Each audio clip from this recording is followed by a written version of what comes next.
This is Grace Notes. I'm Alan Button, and pleased to have as my guest in the studio today, Carol Hewitt. Carol is the co-founder and executive director of Slow Money NC. And we, of course, will talk about what exactly that is. But by way of further background, Carol is a graduate of the University of New Hampshire in psychology and social services and has a master's from the University of Arizona in counseling. And all of that sort of ties into where she has been through her life and where she is now. But let me stop there. Carol, welcome. Thank you. This is fun. Nice to be here. I should say, too, that for the benefit of our listeners, you've been called matchmaker, farm whisperer, some kind of escort service person? Yes, I sometimes try to describe what I do with Slow Money NC as the escort service for farmers that need capital. But that'll make more sense in a minute, maybe when we describe what Slow Money is. Good. Well, yeah, let's jump right into it. Okay. What is Slow Money NC? So this was an idea that a man named Woody Tash had, looking at the way that we finance our community, and particularly our farmers, our small farmers, our local food projects, that it's easy to send money out to Wall Street. For most of us, if we have more money than what's in our wallet or stashed under our bed, it's in a bank or it's in a retirement account, it's somewhere, and somebody else has control of that. We just give up control of that, and we trust other people to decide how to invest and what to do with our life savings, basically. And this idea is, what if we slowed that money down instead of being out in Wall Street as fast money, and we helped finance things in our community? And in particular, one of the groups that is hit the hardest when it comes to raising capital are small farmers. Much like artists, and Alan, you know that my husband is an artist, Mark Hewitt. I was going to say, yeah, I know you speak from personal experience right. On the arts front there. Right. 1983, Mark and I moved down to Pittsburgh, North Carolina to start a pottery. We came for the clay. And you moved from New England. From New England. He from England. He's originally from England. We met in New England. And we came here for the clay. We came here for the wood. And one of the things we've experienced with our apprentices as they go out and try to start their own businesses, as access to capital is really tricky. So it makes perfect sense that it's just as hard for a farmer. For example, Alvin wanted a used tractor for $6,000, but he could only get a loan for a $60,000 new tractor. No bank is going to loan him money for an ancient old farmall tractor. But I was able to find him someone that did make him that small, low-interest loan, and within a couple of years, he was able to pay them back. So slow money is a way that we can, it's just an idea, really. It's a concept that what if we slowed our money down and helped use some of it to support our local farmers? You obviously have a priority, Carol, for local, for your community. Where did that come from in you? You know, it's interesting. There's a wonderful man named Bill Dow that lived in Chatham County. He was originally trained as a physician, but he left that to become an organic farmer. And he taught me this idea of local being valuable, it being important to spend locally. I hadn't really thought about it. I forgot, because when I was raised, all the shops were local in my small town. But when he talked about this, and I got that sensibility that what if I tried to eat local food, and what if I tried to shop in businesses that were locally owned? When we took a drive, he knew which restaurants were locally owned. He knew which gas stations were locally owned. And so I cut up my Sam's card and tried to do that back in about 2008, 2009. And when I heard Woody Tash speak in 2010, I realized, wait, you can't just spend locally. You have to take some of that money that's out there. I often ask people, where's your money spending the night when I speak about this? Good question. Yeah. Where's your money? Where is your money? What is your money doing when you don't have control over it? So what if we took control over some of that? And we've been able to start a co-op grocery store in Pittsburgh. I was able to help Angelina's Kitchen in Pittsburgh when she needed a cooler, when she needed money to expand her restaurant. And now here we are. This all started in 2010. So here we are 11 years later. Over 300 loans have been made to at least 150 projects. And actually it totals about $5 million, which is staggering. And some of those loans were 3,000, some were 10, some were 15, some were 20. And then the other good news about this is that the default rate is very low. These are personal loans. So I make you a loan. We sign a promissory note. You and I are friends now. We've a relationship, and then you pay me back. I want to come back to get some more details on that, Carol, but tell us first about this song that you've identified. I Can See Clearly Now.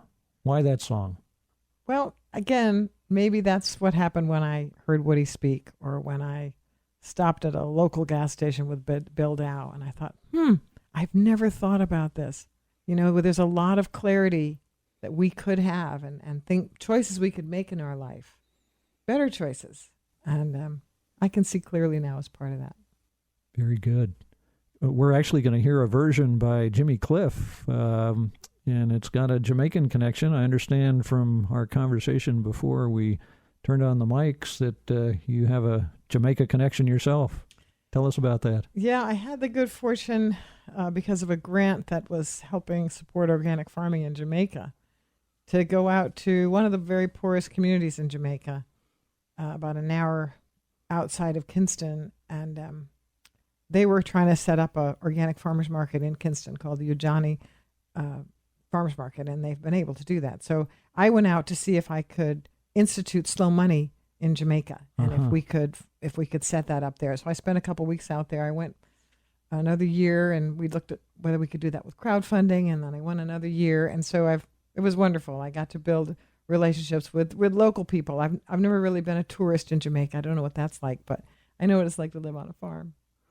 Well, let's hear the song I Can See Clearly Now by Jimmy Cliff.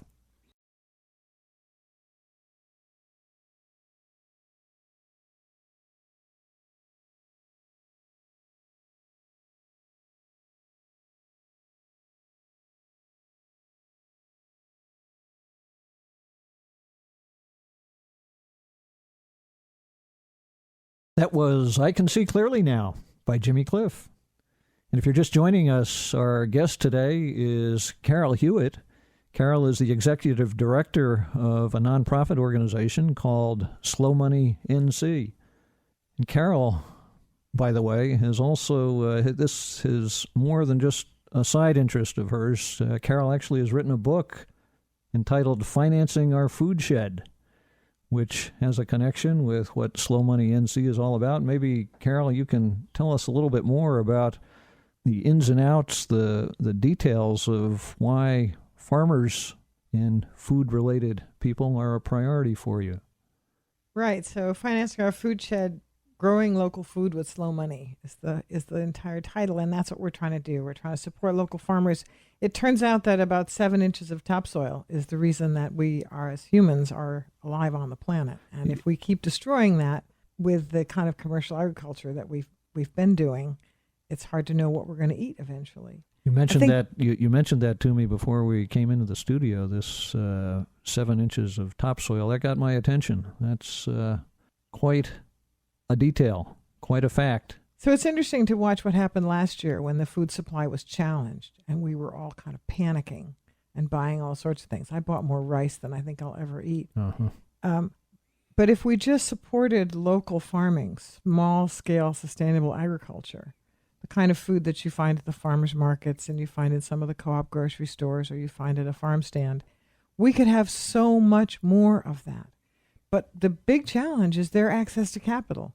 We have a system that's set up that if you don't have money, you can't get money. I was going to say, your interest goes beyond just the purely agricultural.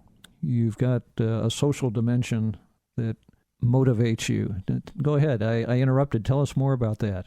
Yeah, well, I think it's just frustrating to me to watch a system that makes it so hard for ordinary people to get ahead. And it doesn't have to be that way. We have plenty of money. There's plenty of money out there. It's just being distributed in such a way that the more you have, the more you have, the more you have.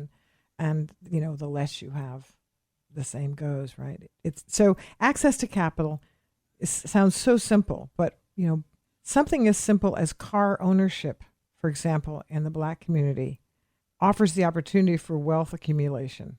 The numbers show that. Simply owning a car is access. Owning a house, starting a farm, growing your own food, that's huge access. And so those are wonderful things that we can do for our community. Carol, I hear it in your voice, and I am guessing our listeners can too, and I have the benefit of seeing it in your face too. You speak with passion. You want to make a difference, clearly. Why? Where does that come from? Well, I think I was raised in a small town, very small town in Northwest Connecticut. My dad was the local veterinarian, and I had the good fortune to get to ride around with him in the countryside and go from farm to farm. I might mention, by the way, for the benefit of our listeners, you told me that your dad was an immigrant from Italy. Right. His parents came over as teenagers from Italy, and they moved to a little tiny town called Pine Plains, New York. They had 8 children. And, it was amazing, really, back then. You could, in one generation, go from deep poverty to those children. Many of them became school teachers, and then a couple of the younger ones, my dad included, one became a veterinarian, one became an optometrist. So they were able to go from deep poverty to a professional life in just one generation. And we have people in the world that can never make that leap. That's a lot easier for a white person, for example, than black people. We have generations where it's very hard to build those assets and make that shift. And one of the things I had mentioned to you earlier was that one of my brothers suffered from mental illness. He was diagnosed that began in his preteens. And so for my teenage years, I watched him for 10 years struggle with that, go in and out of state hospitals, and pretty much lose a decade of his life. And as a child, looking at that, thinking, we can do better than this. Why are you so unable to help him? They threw everything at him, Thorazine, electric shock therapy. I mean, they just tried everything. And luckily, he's a success story. They did find a medication that years later was able to help him. He went on to have a beautiful family and a lovely life, but he died before he turned 70 because those choices you make, the medications that helped him also cut short his life. So I think there's a drive in me that says we can do better than this. We can help the people that are marginalized. We absolutely can do that. And that's certainly a proposition that can apply in all sorts of arenas. We can do better than this. We can do better than this. Yeah, we have it in us. Tell us about this next song, Go Back. So this is a beautiful song by my younger brother. David is the darling brother that passed a couple of years ago. But Danny, songs are just flowing out of him. And this one called Go Back talks about go back to a place where you still know who you are, a place to recover from your wounds and scars. Is there a difference between today and yesterday? Does time really move along or just fade away? It's great lines. It takes me back. It takes me back to Northwest Connecticut, to those beautiful roads. His voice takes me back to many, many times as a family. We got together and sang and played music. That's what my family does when they get together. There's several musicians in that cluster of 5, including one that was a professional musician for a while. So, this one takes me back, and I hope it does you too. And the lyrics certainly say something about what motivates you too, or at least reading between the lines, I gather. I'm thinking about the line about... a place to recover from your wounds and scars. There you go. Yeah. Yeah, and of course we all can relate to that in one way or another, going back to times that made us who we are, at least with respect to the good things about who we are. If people want to actually see this, the video, hear the song for themselves. Oh, yeah. Your brother's name, So Dan, D-A-N, and his son Luca. They have a website. I think their website is danandluca.com. They live in New Rochelle, and they play around in the local area. And your brother's name is Dan Peppy. Peppy. P-E-P-P-E. Very good. Let's hear it. Go Back by Dan Peppy. I want to go to a place where I once lived. Bring back memories when I was a kid. I want to see a friend I haven't seen in years. Talk once again about our hopes and fears. Go back, if only in your mind. Go back to another time. Go back to what you thought was gone. Go back. Take roads I haven't driven in years, but still know by heart. The past and the present converge, though they're years apart. Feel the way I felt before, still think the same. Go to a place where nothing has changed. Go back, if only in your mind. Go back to another time. Go back to what you thought was gone. Go back. Take a car, take an airplane, take a thought. If that's your only train, take your time. Don't worry about the cost. Go back to what you thought was lost. Go to a place where you still know who you are. A place to recover from your wounds and scars. Is there a difference between today and yesterday? Does time really move along or just fade away? Go back, if only in your mind. Go back to another time. Go back to what you thought was gone. Go back. I want to go to a place where I once lived.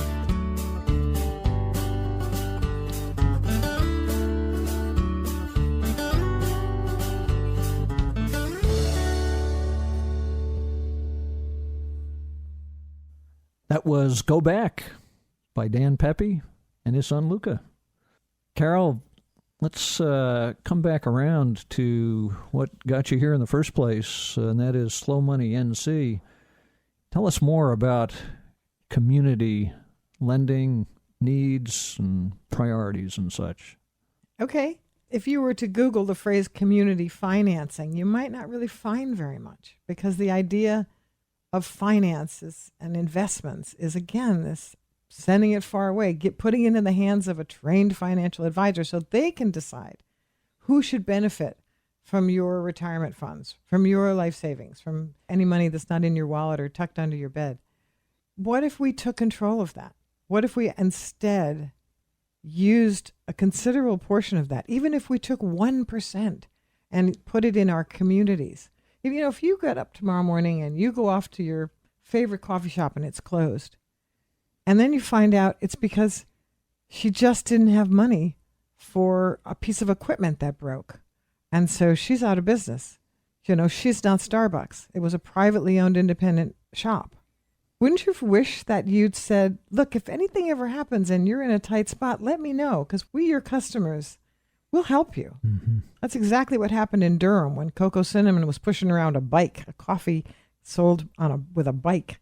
And their customers said, we would love for you to open a brick and mortar. If you ever need help, let us know. When they did open that brick and mortar, they called me and said, could you help us with Slow Money? And I said, has anybody ever offered? And they said, yes. And they gave me the name of a couple of people.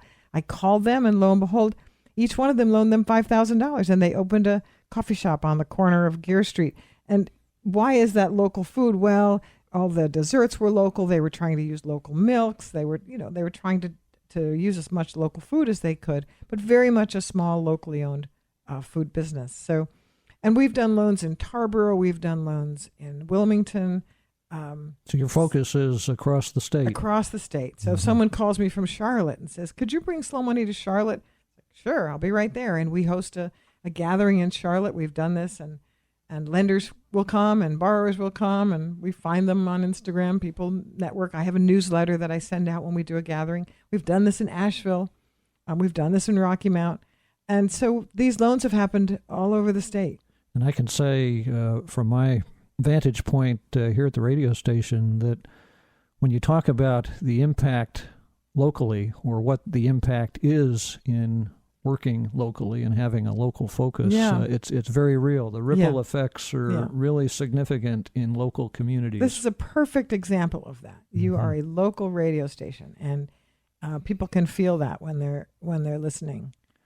Tell us, Carol, a little bit more about what exactly you do in bringing people together, lenders and borrowers. I think before we came into the studio, you were telling me about the relationship side of it all.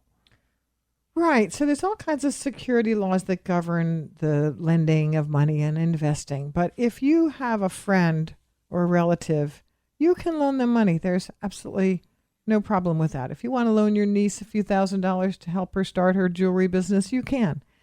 So what I do is simply create a gathering space or make an introduction from a farmer to a potential lender, and then it's up to the lender to decide. Do they want to make a loan to this person? How much do they want the interest rate to be? And it needs to be low, otherwise it's not going to be a slow money loan. But it's a personal relationship based on trust and based on generosity, and with a promissory note, with a legal document in between.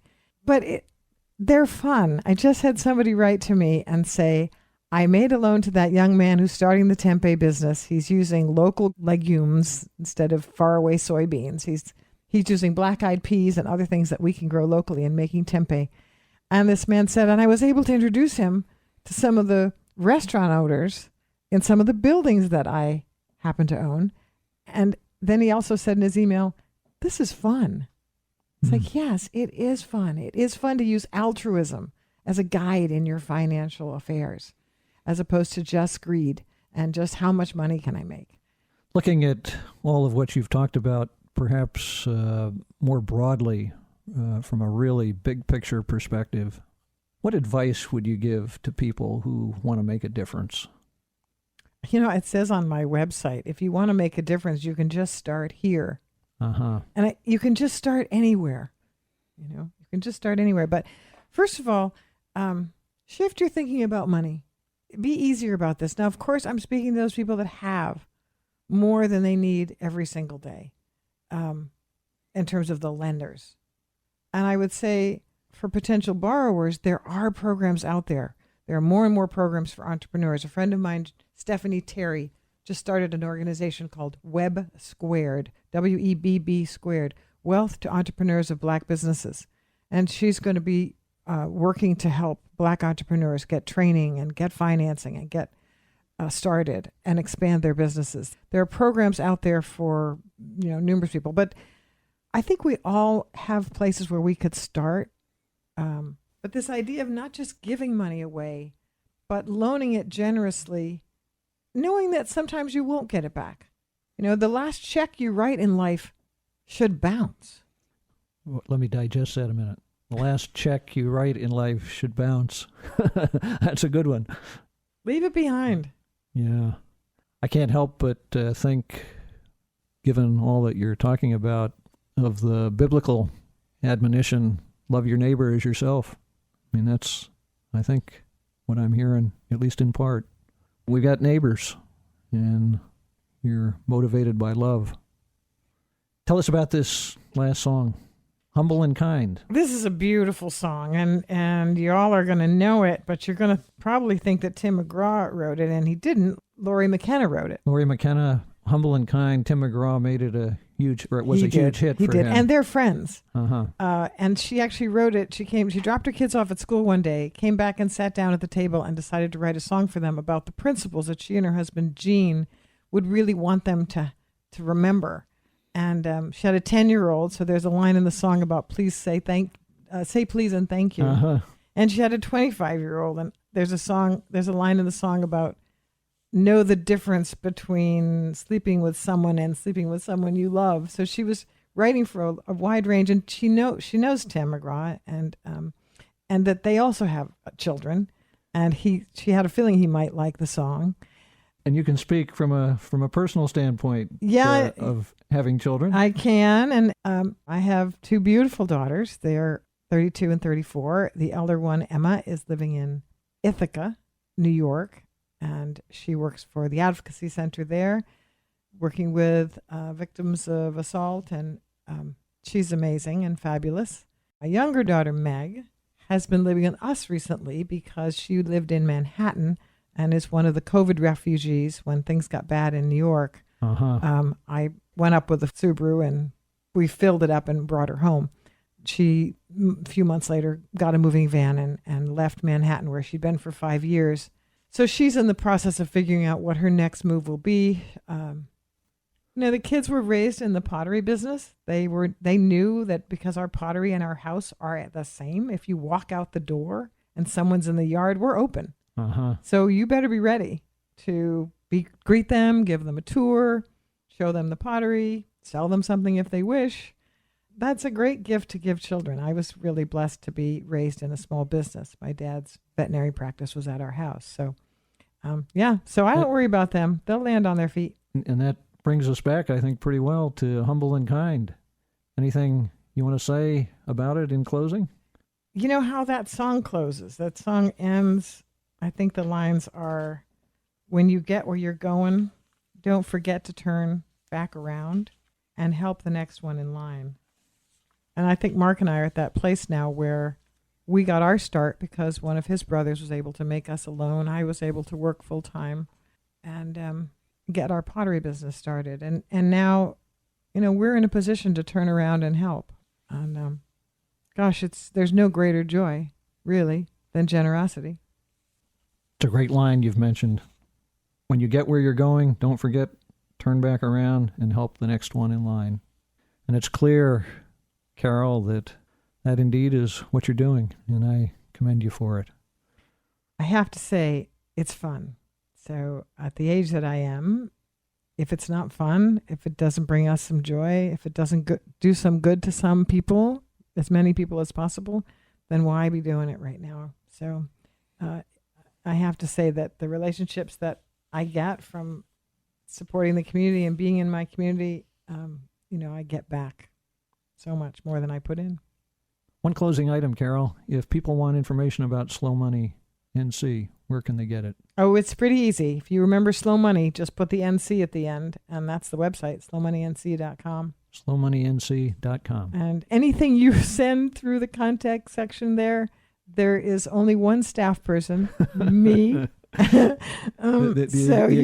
executive director handles it all. So you'll reach me. It'll come straight to you. I'll certainly respond, and I'm happy to talk to anybody.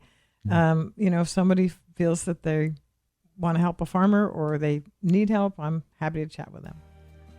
Thank you for being here today, Carol. It's been a treat speaking with you. It's really been a lot of fun and very interesting to hear more about your program. Grace Notes is a lovely, lovely concept, and you have a great station.